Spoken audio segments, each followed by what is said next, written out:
Assalamualaikum warahmatullahi wabarakatuh. Hai teman-teman, perkenalkan saya Tri Utari Suaib dari kelas 3C, jurusan Pendidikan Bahasa dan Sastra Indonesia, Fakultas Sastra dan Budaya, Universitas Negeri Gorontalo. Baik, pada video kali ini saya akan menjelaskan tentang teks deskripsi dengan materi SMP kelas 7 semester ganjil. Adapun kompetensi dasar yang harus kita capai yakni 3.2 menelaah struktur dan kaidah kebahasaan tes deskripsi. Baik, pada materi ini akan disajikan dalam dua bagian, yaitu menelaah struktur dan menelaah kaidah kebahasaan teks deskripsi.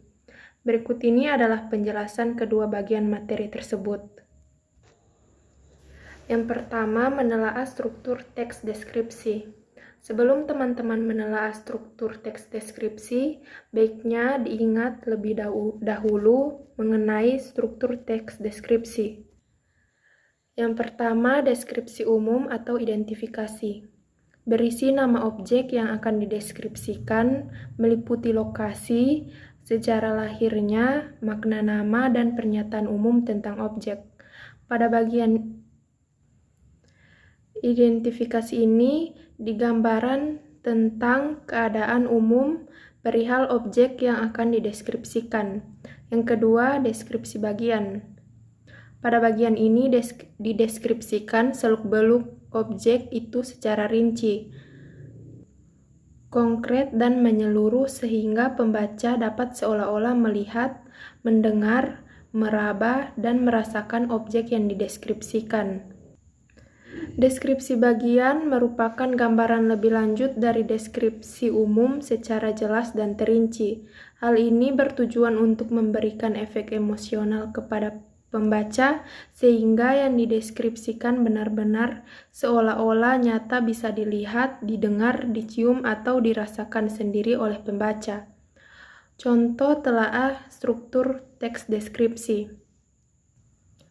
Di sini saya mengambil judul Malioboro. Deskripsi umum berisi gambaran, status, alamat, daya tarik Malioboro.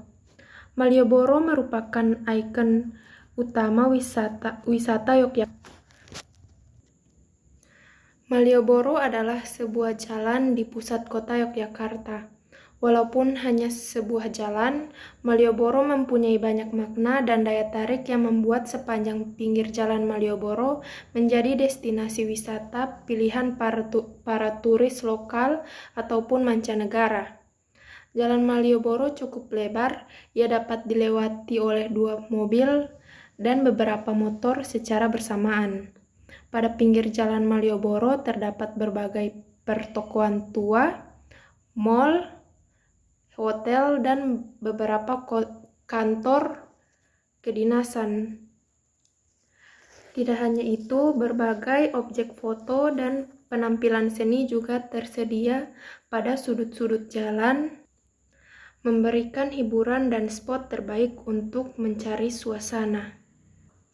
Nah, itulah contoh menelaah struktur teks deskripsi. Selanjutnya, kita masuk pada materi menelaah kaidah kebahasaan teks deskripsi.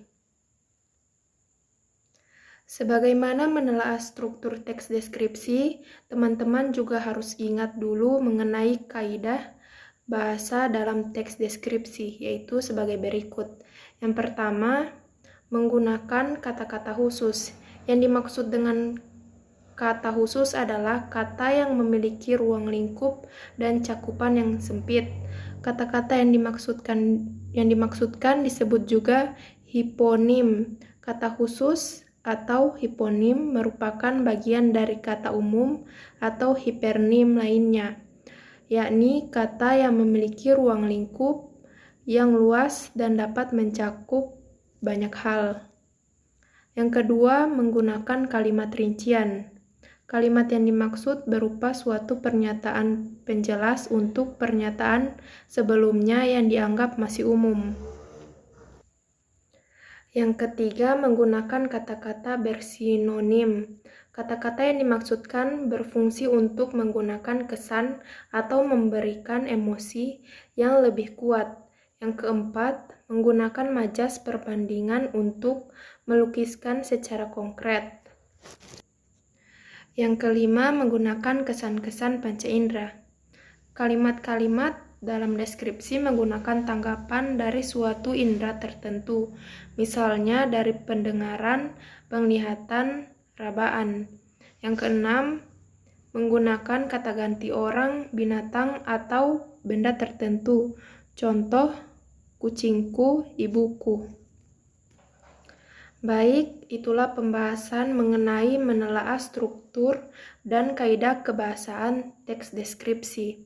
Semoga bermanfaat bagi teman-teman. Terima kasih. Wassalamualaikum warahmatullahi wabarakatuh.